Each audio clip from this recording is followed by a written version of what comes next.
Hello everyone, आप सभी का स्वागत करते हैं नायक क्लासेस में। और आज की इस वीडियो में हम बात करने वाले हैं भारतीय संविधान के 20 ऐसे इम्पोर्टेंट क्वेश्चन जो कि हर एक एग्ज़ाम में लगभग आता ही आता है।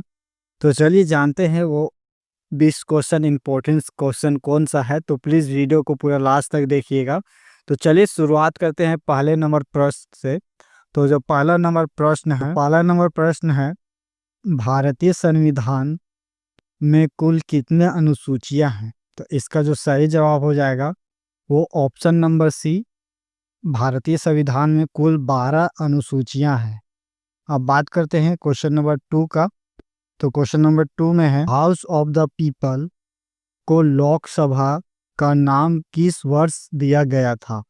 तो इसका जो सही जवाब हो जाएगा वो option number B, house of the people को लोकसभा का नाम 1954 में दिया गया था। अब बात करते हैं हम क्वेश्चन नंबर 3 का। तो क्वेश्चन नंबर 3 में है, निम्नलिखित में से किस अधिकार को डॉक्टर भीमराव अंबेडकर ने संविधान का हृदय और आत्मा बताया था?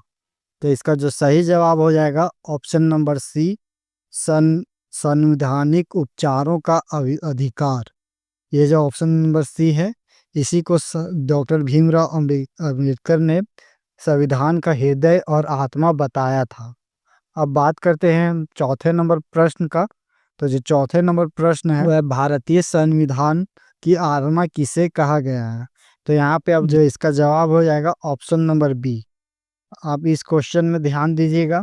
अगर वहाँ पे पूछेगा भारतीय संविधान की आत्मा और हृदय भीमराव अंबेडकर द्वारा, तो हो जाएगा संवैधानिक उपचार का अधिकार। वही सिर्फ संविधान का आत्मा पूछेगा तो उसका जो सही आंसर हो जाएगा प्रस्तावना। अब बात करते हैं क्वेश्चन नंबर 5 का। तो क्वेश्चन नंबर 5 में है, संसद के 2 सत्रों में के बीच की अवधि कितने माह से अधिक नहीं होनी चाहिए?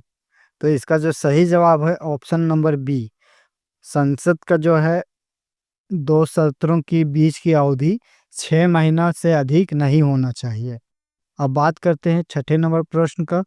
तो छठे नंबर प्रश्न है, लोकसभा का सत्र एक वर्ष में न्यूनतम कितनी बार बुलाया जाता है? तो यहाँ पे जो है कम से कम लोकसभा का एक सत्र में 2 बार बुलाया जाता है। इसका जो ऑप्शन ए है वो राइट आंसर हो जाएगा। अब बात करते हैं हम 7वें नंबर प्रश्न का। तो 7वें नंबर प्रश्न है, लोकसभा से निर्वाचित सदस्यों की अधिकतम संख्या कितनी हो सकती है? तो लोकसभा से जो है अधिकतम निर्वाचित संख्या वो है 550। तो सही जवाब है ऑप्शन नंबर सी। बात करते हैं हम 8वें नंबर प्रश्न का। तो 8वां नंबर प्रश्न है, राज्यसभा के सदस्यों की अधिकतम संख्या कितनी हो सकती है? तो इसका जो सही जवाब है ऑप्शन नंबर ए, 250 तक हो सकता है। अब बात करते हैं हम क्वेश्चन नंबर 9 का। तो वर्तमान में उच्चतम न्यायालय में कितने न्यायाधीश? इसका जो सही जवाब हो जाएगा option number 9, sorry option number D, 31। वर्तमान में उच्च न्यायालय में 31 न्यायाधीश हैं। अब बात करते हैं हम 10वें नंबर प्रश्न का। तो 10वां नंबर प्रश्न है, भारत की संविधान सभा किसके कहने पर बनाई गई थी?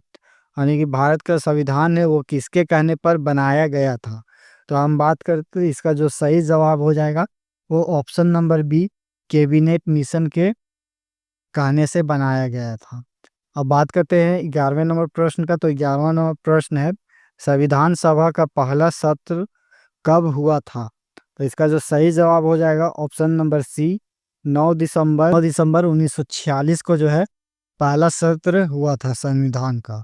अब बात करते हैं 12वें नंबर प्रश्न का। तो 12वां नंबर प्रश्न है, संविधान सभा के अस्थायी अध्यक्ष कौन थे? तो इसका जो सही जवाब हो जाएगा ऑप्शन नंबर डी, सच्चिदानंद सिन्हा। बात करते हैं हम क्वेश्चन नंबर 13 का। तो क्वेश्चन नंबर 13 है, 11 दिसंबर 1946 को किस संविधान सभा का अस्थायी अध्यक्ष चुना गया था? इसका जो सही जवाब होगा option number D, doctor Rajendra Prasad को। बात करते हैं 14 नंबर प्रश्न का। तो 14 नंबर प्रश्न में है, संविधान सभा के संवैधानिक सलाहकार कौन थे? तो इसका जो सही जवाब हो जाएगा option number C, Benegal Narasimha Rao. बात करते हैं 15 नंबर प्रश्न का। तो 15 नंबर प्रश्न है, भारतीय संविधान सभा की प्रारूप समिति के अध्यक्ष कौन थे? तो इसका जो सही जवाब हो जाएगा option number A, doctor Bhimrao Ambedkar. Doctor Bhimrao Ambedkar भारतीय संविधान सभा की प्रारूप समिति के अध्यक्ष थे। अब बात करते हैं क्वेश्चन नंबर 16 का। तो क्वेश्चन नंबर 16 में है, संविधान की प्रारूप समिति के समक्ष प्रस्तावना का प्रस्ताव किसने रखा? तो इसका सही जवाब हो जाएगा ऑप्शन नंबर सी, पंडित जवाहरलाल नेहरू ने संविधान की प्रारूप समिति के समक्ष प्रस्तावना को प्रस्ताव रखा था। अब बात करते हैं क्वेश्चन नंबर 17 का। तो क्वेश्चन नंबर 17 में है, भारतीय संविधान सभा की संघीय शक्ति समिति के अध्यक्ष कौन थे?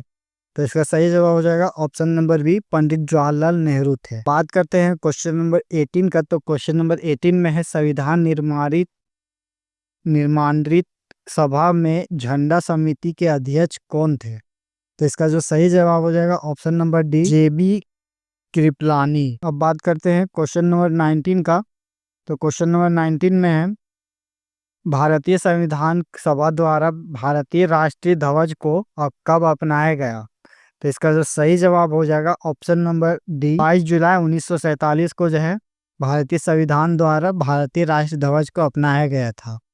अब बात करते हैं हम क्वेश्चन नंबर 20 का। तो क्वेश्चन नंबर 20 में है, भारतीय राष्ट्रीय ध्वज तिरंगा का डिजाइन किसने तैयार किया था?